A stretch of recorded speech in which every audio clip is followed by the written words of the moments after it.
Bon, alors, je voulais commencer mon message en vous parlant d'une nouvelle série Netflix que j'ai regardée cette semaine. OK? Maintenant, je vais juste vous laisser savoir que je ne suis pas sûre que je vous le recommande. OK? Ça s'appelle Mariage instantané ou en anglais Love is Blind. OK? OK, il y a des choses dedans qui sont comme, je sais pas, tu sais, c'est un petit peu trop vite. Il y a d'autres affaires aussi, genre comme juste les relations sexuelles super rapides, comme on vient de se rencontrer en personne, puis on couche ensemble, comme ça, c'est comme, wouh, OK, c'est un petit peu trop pour moi, là.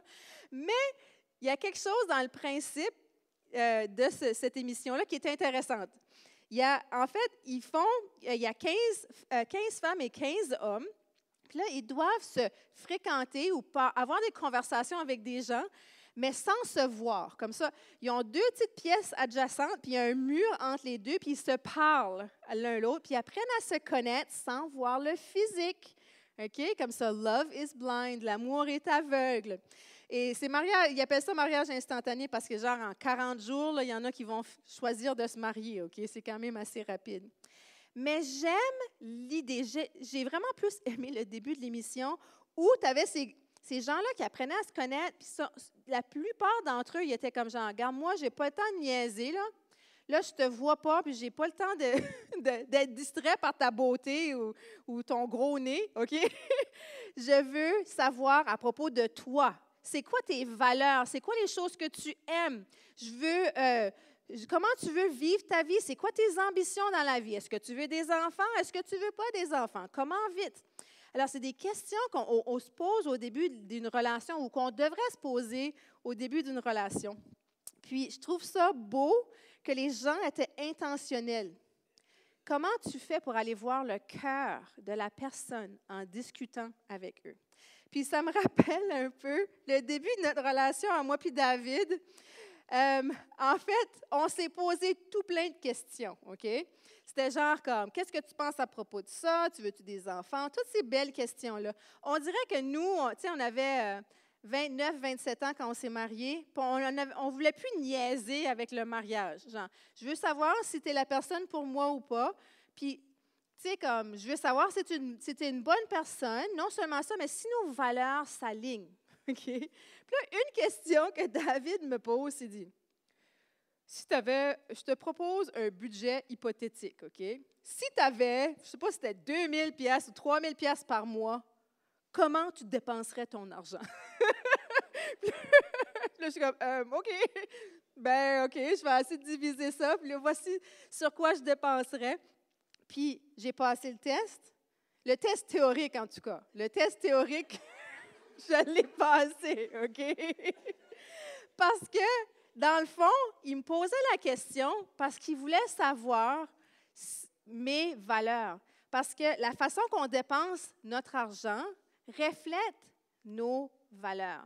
Alors, il y a les valeurs qu'on peut dire avec notre bouche, puis il y a les valeurs aussi qu'on démontre en vivant. Alors, ce n'est pas le seul endroit où on démontre nos valeurs, mais c'est un endroit où on démontre nos valeurs.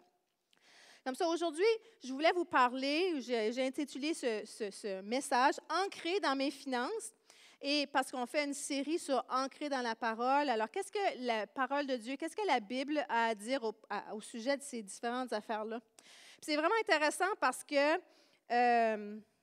Jésus, comme je vous ai dit tout à l'heure, il parle plus d'argent qu'il parle d'amour. Puis ça, c'est vraiment étonnant parce que dans l'Église, on n'a pas de problème à parler d'amour, à chanter à propos de l'amour. On n'a pas de problème par rapport à ça.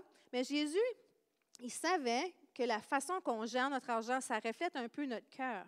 Comme ça, il voulait adresser des choses de cœur et de valeur en parlant d'argent. Maintenant, de quelle façon qu'il en parle maintenant? De quelle façon que Jésus parle à propos de l'argent? Une chose essentielle qu'il nous dit. Il nous dit, l'amour de l'argent est la racine de tout mal. Comme ça, c'est juste pour vous dire, hein? Au début comme ça. Jésus, il sait que pas l'argent est la source de tout mal, l'amour de l'argent. Comme ça, si moi j'aime tellement l'argent, je peux faire des choix à mon propre détriment, pas au détriment des autres. Si je veux faire un gros profit sur des affaires, ça ne me dérange pas de mettre des matériaux cancérigènes dans ce que je vais vendre parce que je veux juste faire de l'argent. Vous comprenez comment l'amour de l'argent est mauvais pour soi et pour les autres. Comme ça, Jésus, lui, il adresse ça. Maintenant, ceci étant dit, il y a ce qu'on appelle une parabole. Une parabole, c'est que Jésus, il raconte une histoire. Puis derrière l'histoire, il y a comme une morale. Donc, il raconte une parabole, puis cette parabole-là, elle est un petit peu énigmatique. Puis moi, je ne sais pas, j'aime ça, les passages qui sont difficiles à analyser, mais je voulais vous présenter la parabole du gérant habile. Comme ça, on va la lire ensemble. Si vous avez une Bible, vous pouvez toujours l'ouvrir, mais moi, j'ai tous les versets sur l'écran là. Dans Luc 16, 1 à 8, il est écrit, « Jésus disait à ses disciples, « Un homme riche avait un gérant, et l'on vint lui rapporter que celui-ci gaspillait ses biens. Le maître l'appela et lui dit, « Qu'est-ce que j'apprends à ton sujet? Présente-moi tes comptes et ta gestion, car tu ne pourras plus administrer mes affaires. » Comme ça, tu as un homme riche, il y a quelqu'un qui gère ses biens, mais il se remplissait les poches, puis il faisait les choses pas correctes. Okay? Puis là, le maître est comme, « What? Qu'est-ce qui se passe? » Le gérant, maintenant, il se dit en lui-même, « Mon maître va me retirer ma charge, que faire? » Comme ça, le gérant, là, il est pris, là. Son maître, il sait qu'est-ce qu'il fait.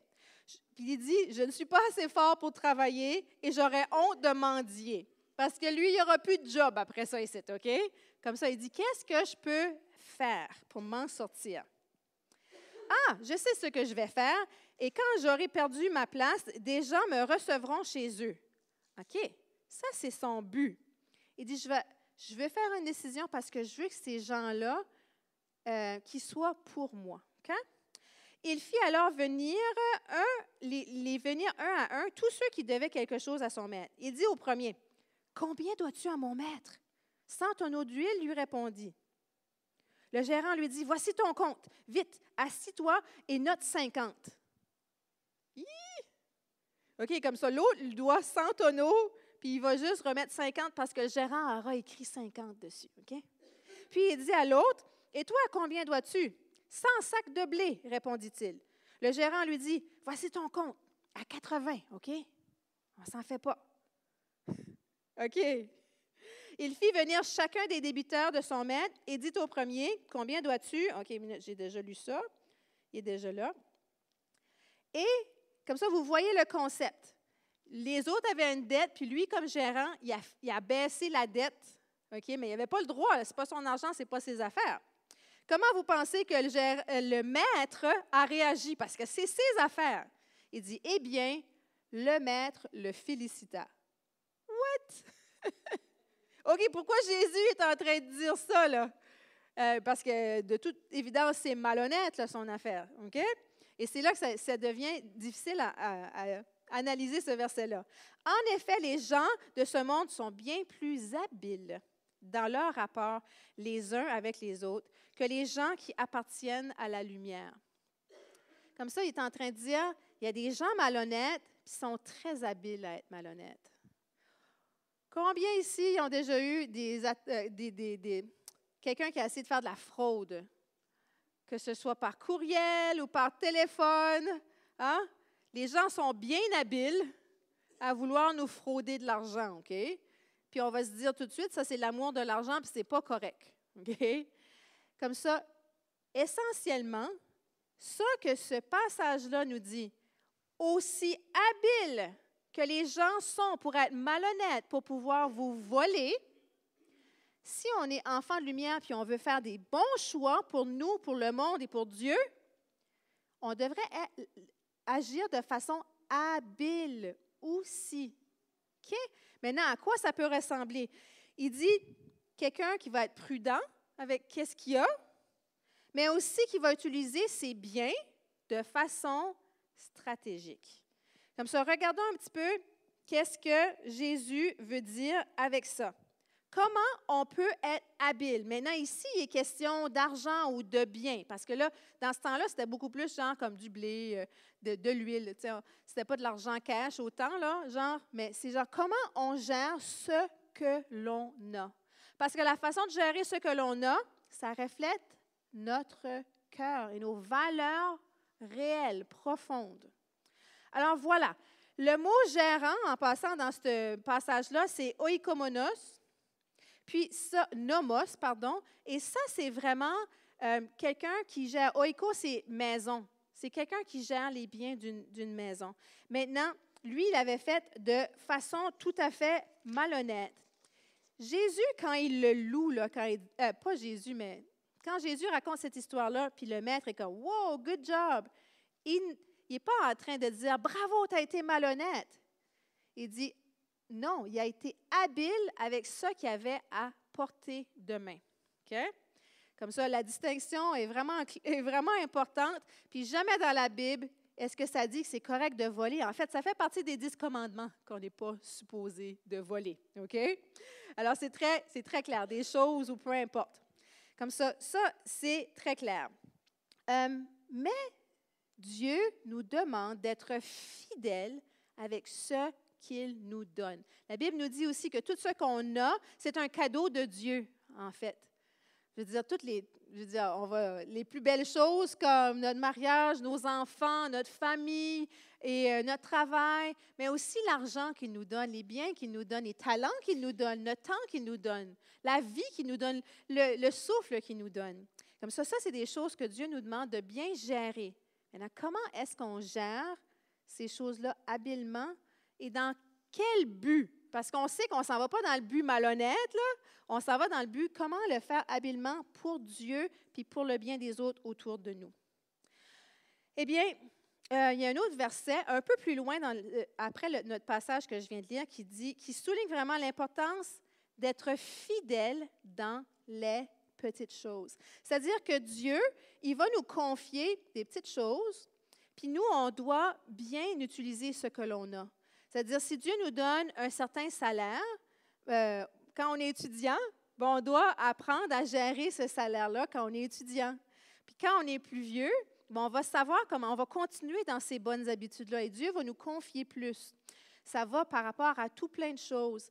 Même les choses, comment certains d'entre nous, on sert à l'Église, comment on aide les autres. Si Dieu nous demande une petite chose et on la fait, il va nous confier d'autres grosses choses. Si, je ne sais pas, il nous appelle, il nous dit, peux-tu faire cette chose-là pour encourager cette personne-là? Elle a besoin d'encouragement. Bien, si on ne l'écoute pas, puis on l'ignore, puis il ne va pas nous confier d'autres choses. Il ne va pas nous demander d'aller encourager d'autres mondes. Mais si on est fidèle, parce qu'on sent dans notre cœur, est-ce que ça vous est déjà arrivé que vous sentiez dans votre cœur que vous deviez encourager quelqu'un? Bien, ça, c'est la voix de Dieu, moi, je dirais, qui nous encourage de faire le bien. Comme ça, c'est à nous de l'écouter, puis on dirait, plus on l'écoute, plus on va l'entendre. Et plus qu'il va nous dire, ah, Marie-France, Michel, ils ont écouté quand je leur ai demandé de faire ça. Ça veut dire que je peux leur confier des choses comme ça, je peux leur demander ça. Comme ça, vous voyez comment Dieu aussi, il nous confie des petites choses, puis on doit être fidèle dans chaque chose qu'il nous demande de faire. Alors ça, c'est une partie aussi du verset. Et c'est la même chose par rapport à nos biens aussi. Dans Luc 16, 8, Jésus, il critique les enfants de la lumière. Les enfants de la lumière, c'est une autre façon de dire, c'est les personnes qui aiment Dieu. Il les critique de mal utiliser les biens qu'ils ont. Comme ça, si nous, on a plein d'argent puis on décide de l'investir comme d'acheter plein de choses par rapport, OK? Genre, on la gaspille, l'argent qu'il nous a donné. Maintenant, tu sais, il nous donne l'argent aussi pour des bonnes affaires pour notre vie, mais si on la gaspille toujours, à la place de l'investir, eh bien là, c'est un gaspillage de nos finances. Ce qui va porter plus de fruits, c'est ce en quoi on a investi. Maintenant, Dieu, lui, il nous demande d'investir dans ce qui est bon. Maintenant, souvent, vous allez m'entendre parler du royaume de Dieu. Puis c'est quoi le royaume de Dieu? Le royaume de Dieu, c'est la présence de Dieu remplie d'amour qui remplit nos vies et la vie autour de nous. Il dit que le royaume de Dieu doit toujours grandir, qu'il va toujours grandir dans le monde autour de nous. Puis, Faire grandir le royaume de Dieu, c'est faire grandir sa présence, son amour, faire grandir la connaissance de qui il est, c'est partager qui il est aux gens autour de nous. Faire grandir le royaume de Dieu, c'est ça. Dieu, il n'est pas, c'est pas le genre qu'on est ici pour conquérir et on tue tout le monde. Non, le royaume de Dieu, c'est faire grandir l'amour et la présence de Dieu dans ce monde. Essentiellement, ce qu'il nous demande de faire avec l'argent qu'il nous confie, c'est de faire grandir ce royaume-là. Faire grandir la présence de Dieu. Comme ça, c'est pour ça que je vous donnais l'exemple. Si Dieu vous demande d'aller encourager quelqu'un qui se sent découragé, ça, c'est répandre la présence de Dieu autour de nous. C'est prendre un moment de notre temps et d'aller investir le royaume de Dieu, faire grandir le royaume de Dieu sur la terre. Quand on prépare des repas pour des gens qui en ont besoin, c'est faire grandir la présence de Dieu et l'amour de Dieu dans ce monde. Dieu, il veut consoler les gens, il veut toucher les cœurs. Quand on parle de Jésus aux gens autour de nous, parce que la présence de Jésus vient nous transformer, elle vient nous guérir, c'est répandre la présence de Dieu, même dans les cœurs des gens autour de nous. Comme ça, investir dans le royaume, c'est investir comme ça. Comme ça, vous voyez que le but de Dieu, quand il parle d'argent, ce n'est pas des affaires de pouvoir. Jésus, il s'éloignait de ces affaires-là. Il condamnait ces affaires-là de pouvoir et tout ça à travers l'argent. Au contraire, il dit de gérer notre argent pour faire le bien autour de nous, pour répandre sa présence autour de nous. Comme ça, être sage et avisé là, et habile comme le mauvais intendant, on l'appelle le mauvais gérant, là. C'est sûr qu'il était malhonnête. Il dit, garde, allez pas dans la malhonnêteté, mais soyez habile comme lui, parce que lui, il a fait ça, il a fait un investissement pour son futur. C'était complètement malhonnête, ce n'était pas correct. Il a fait un investissement pour son futur et pour le futur des autres. Il dit, vous, qui êtes enfants de lumière, puis qui faites le bien, puis qui répandez le royaume autour de vous, vous faites ça pour répandre la présence de Dieu autour. Faites-le pour le bien.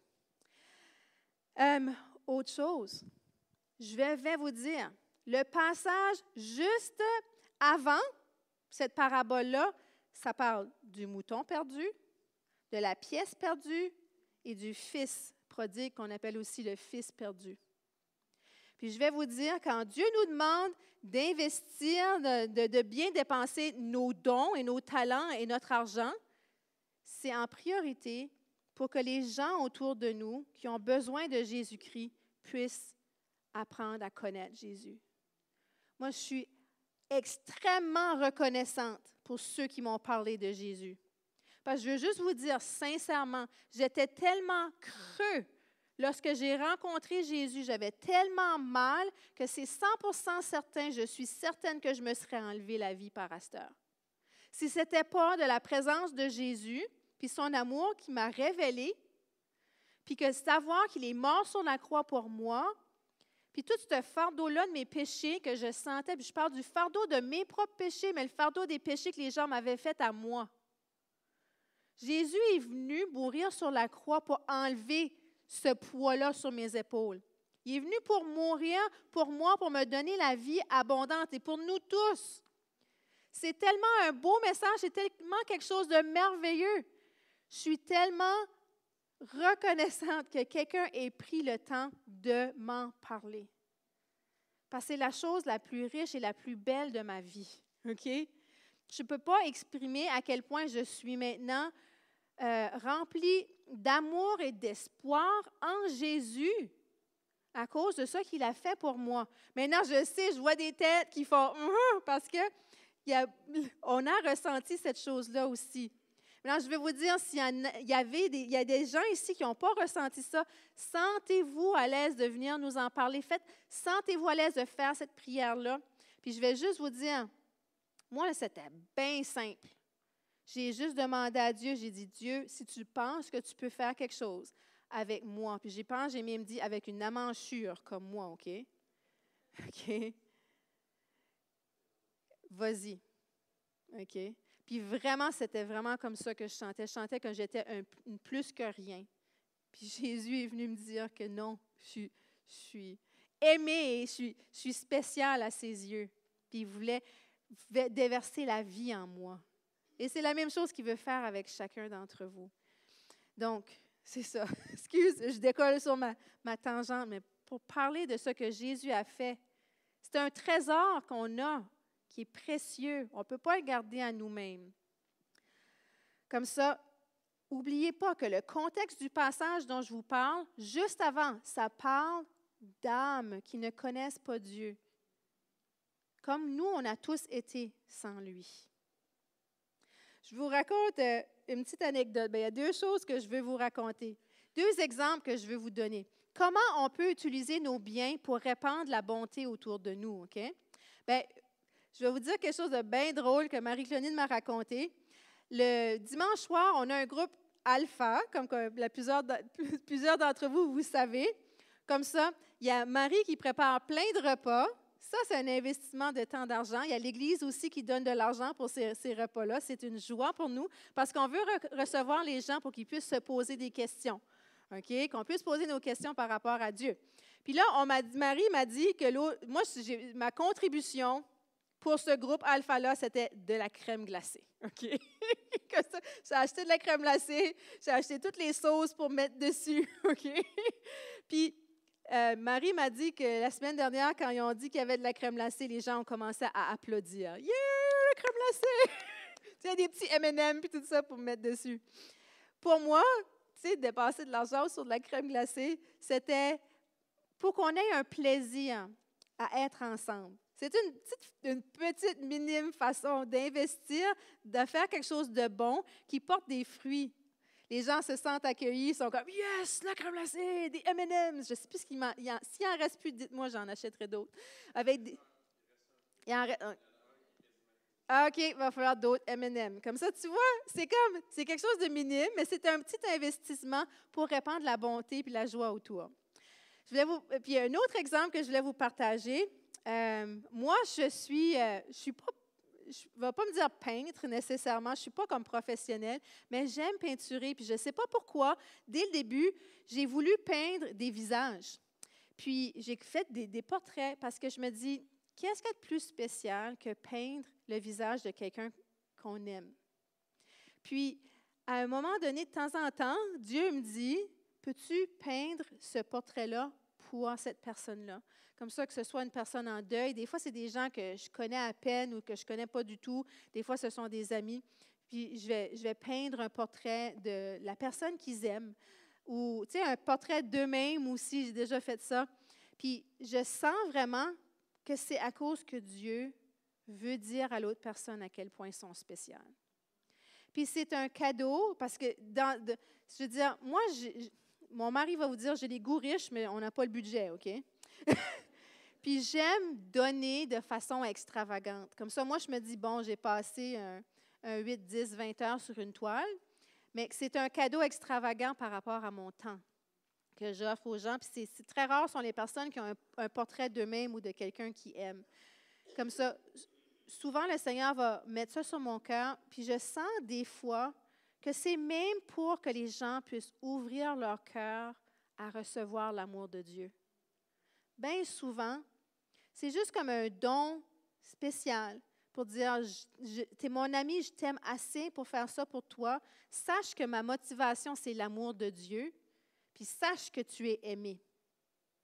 Comme ça c'est juste un exemple, c'est ça. Maintenant, je nous invite à penser quelles sont des façons où on peut donner de façon extravagante comme ça pour répandre l'amour de Dieu autour de nous. Hein? Je suis sûre que vous avez des exemples, vous aussi, de façon de dépenser votre temps, votre argent, vos dons, vos talents pour répandre l'amour de Dieu autour de nous. Maintenant, là, jusqu'à présent, j'ai parlé de finances personnelles.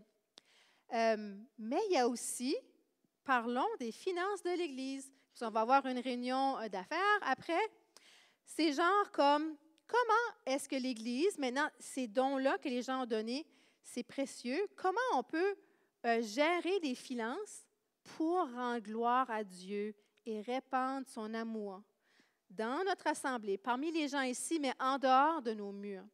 Parce que la façon qu'on dépense reflète nos valeurs réelles. Comme ça, nos budgets d'église, avec lesquels je vous ai dit, on est transparent, c'est pour ça qu'on les a tous imprimés pour que vous puissiez voir ça. En fait, c'est de quelle façon on dépense. Notre budget d'église devrait être pour bénir les gens autour de nous, répandre la bonté de Dieu, faire que les gens autour de nous puissent apprendre c'est qui Jésus. Alors voilà. Je veux juste vous rappeler que j'ai parlé que l'amour de l'argent est la racine de tout mal. En passant, le verset juste après, les versets qu'on a vus, on parle du contexte, c'est vraiment important. Jésus parle des religieux hypocrites qui dépensent l'argent, qui aiment l'argent. OK? Comme ça, il y en avait dans le temps. Il y en a dans notre temps aussi. OK? Jésus nous avertit contre ça. C'est pour ça qu'on est très ouvert avec nos finances aussi. C'est très important. Il parle aussi de la parabole de l'homme riche et de Lazare. L'homme riche aimait tellement son argent qu'il a mis tout son focus sur l'argent, puis il traitait les gens autour de lui comme des vauriens. Mais son éternité était différente à cause de ça aussi. Ce n'est pas la pauvreté qui nous amène à avoir un bon cœur. On peut avoir un bon cœur avec notre argent et nos talents et tout ça, même quand il y en a une abondance. C'est comme on dit, quand on apprend à bien gérer notre argent avec des belles valeurs quand on en a moins, quand il y en a plus, on le gère fidèlement. Alors, je voulais vous mentionner ça. Jésus nous avertit. Voilà pourquoi il nous parle d'argent. Vous voyez pourquoi c'est important? Ce n'est pas le fun, ça fait drôle de parler d'argent à l'Église, pourtant Jésus n'en parle. Mais quand on connaît le cœur de Jésus, là, on sait pourquoi il parlait d'argent. Alors voilà, quand on budgète pour l'Église, jusqu'à quel point est-ce qu'on budgète pour les missions? Jusqu'à quel point est-ce qu'on budgète pour rejoindre la communauté, pour bénir la communauté? Je pense à Louise Bergeron, qui, elle, la mère de Marie-France, qui, elle, a toujours eu plein d'enfants qu'elle parraine. Je ne sais pas si vous connaissez le parrainage. Le parrainage, c'est quand on donne un petit montant de notre argent à tous les mois pour aider un enfant dans le besoin. Souvent, c'est dans des pays spécifiques, c'est des familles en particulier qui ont besoin d'aide. Puis, ta mère, est-ce que tu connais le montant d'enfants qu'elle parraine en ce moment? 10?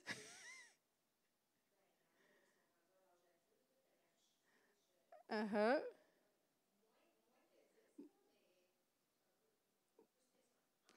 Entre 5 et 10, OK? Ça, d'habitude, en général, c'est un bon 40 pièces par enfant par mois. Là, c'est rendu comme ça. Comme ça, sa mère a choisi de prendre une portion de son budget intentionnellement. Ça veut dire qu'il y a des choses dont elle se prive. Puis, elle investit dans la vie de ces enfants-là pour la nourriture, pour l'éducation, ils investissent aussi dans la communauté aussi de ces enfants-là. C'est quelque chose de très, très beau. Alors, tout à l'heure, quand je parlais de le gérant habile, il a investi de façon habile. À la place de gaspiller son argent, à la place de gaspiller notre argent, mettons, comme chrétien, on peut l'investir dans quelque chose qui va porter des fruits d'amour et de bonté et de Dieu dans notre monde, ici sur terre, mais aussi pour la vie éternelle. Vous voyez comme c'est beau? Comme ça. Maintenant, je ne suis pas en train de vous dire de prendre 10 enfants, là, mais je suis en train de nous dire, la façon qu'on dépense notre argent reflète nos valeurs, en tant qu'individu et en tant qu'Église. Comme ça, c'est important d'y penser. Puis des fois aussi, c'est ça, des fois on se dit, je n'ai pas beaucoup d'argent maintenant, mais quand même, il y a des façons qu'on peut le faire. Si on n'a pas 40 $ à mettre sur un enfant qu'on parraine comme ça, est-ce qu'il y a autre chose qu'on pourrait investir dedans? Alors voilà, je vous laisse y penser et je laisse aussi, si vous avez à cœur de regarder vos finances et vous dire comment vous pourriez aider, demandez à Dieu. Demandez à Dieu, puis il pourrait mettre quelque chose de spécial sur votre cœur en particulier, selon vos moyens aussi. Je trouve ça vraiment incroyable. Hey, quel privilège on a d'investir ce qu'on a ou ce que Dieu même nous a donné pour faire une différence dans ce monde et dans l'éternité. Quel privilège! OK? Comme ça, c'est juste pour vous dire que moi, ma vision en tant que pasteur de cette Église-ci, c'est de gérer les finances aussi de l'Église, que ça reflète vraiment un cœur. Un cœur, pas juste pour prendre soin du bâtiment, même si c'est important, mais un cœur pour les autres autour de nous aussi. Comme ça, même par rapport à un budget missionnaire à l'Église ou une façon de, c'est ça, est-ce qu'on pourrait parrainer un enfant? Je ne sais pas. Il faudrait y penser. Il faudrait dire qu'est-ce qu'on veut faire en tant qu'Église. Maintenant, on va pas parler de ça strictement aujourd'hui, mais j'aimerais qu'on garde, quand on va regarder les finances de l'Église et tout ça, j'aimerais qu'on garde cet œil-là. De quelle façon on peut dépenser pour la gloire de Dieu et pour répandre Dieu, excusez-moi, dans notre région. Donc, je finirai en vous posant quelques questions. Comment mon budget personnel reflète-t-il mes valeurs spirituelles? Parce que nos valeurs spirituelles, vous savez, nous, on parle de théologie. Vous vous souvenez pourquoi on parle de théologie dans cette série? Parce que notre théologie devrait affecter notre façon qu'on vit notre vie et dans la façon qu'on dépense aussi. Et dans quelle mesure est-ce que j'utilise mes finances pour bâtir le royaume de Dieu? Le royaume de Dieu, c'est vraiment la présence de Dieu qui se répand dans le monde. Autre question. Le budget de notre Église reflète-t-il sa mission? Sinon, quelles priorités devrions-nous réévaluer? Maintenant, nous, on va se mettre ensemble pour faire le budget pour 2025 très bientôt. Puis c'est ça. De quelle façon qu'on va pouvoir gérer ça et dépenser d'une façon pour vraiment impacter le monde? Parce que nos valeurs, notre façon de dépenser reflète nos valeurs en tant qu'Église. Comment pourrions-nous faire preuve de plus de sagesse et de créativité dans l'administration de nos ressources? Parce que le gérant méchant, là, il a quand même été créatif dans sa façon de dépenser l'argent ou de gérer ça. De quelle façon, nous, on peut être créatifs et sages en même temps pour investir dans le monde autour de nous. Comme ça, je voulais, avant de finir, je vous remercie premièrement. Pour moi, j'avais vraiment à cœur de commencer à parler de finances un peu plus de temps en temps à l'Église parce que c'est bel et bien dans la parole et ça tombait bien qu'on va avoir notre réunion d'affaires dans une 10-15 de minutes. Mais avant de poursuivre, je voulais demander à l'équipe de louange si vous pouviez monter, s'il vous plaît. Notre équipe de louange, c'est ceux qui nous mènent dans les chants les dimanches matins et on est vraiment bénis de les avoir. Mais non, je ne vous ai pas dit d'aller à vos instruments. Ah, non, j'ai fait par exprès. Je voulais prendre un moment pour vous remercier pour ce que vous faites. Vous investissez votre temps et vos talents pour servir l'Église, pour servir Dieu. C'est vraiment quelque chose de merveilleusement beau, puis on est très reconnaissant pour ce que vous faites. Comme ça, merci énormément.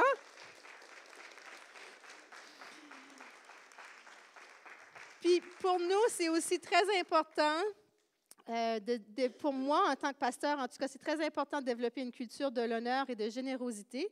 Comme ça, on a un petit cadeau pour vous remercier. Claude, justement. Michel. Puis, chérie, je ne vais pas te la voler, OK? Je te promets. Même si je t'en donne une. Puis, juste pour vous montrer à la congrégation qu'est-ce qu'on leur a donné. En fait, c'est des tasses. Des petites tasses. Comme ça. Qu'on a fait faire. Qui dit « Chantons avec joie à l'Éternel ». Avec le logo de l'Église derrière. Comme ça, je voulais juste vraiment sincèrement vous remercier. Puis, c'est ça. Merci énormément. Est-ce que tu avais un mot? Ça va être très pratique pour moi qui fais le tunnel 2 heures et demie par jour. J'aime beaucoup le café en plus. Très Yes! Bien visé. Merci.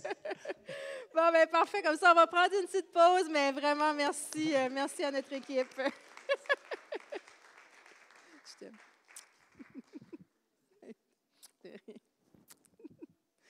Comme ça, on va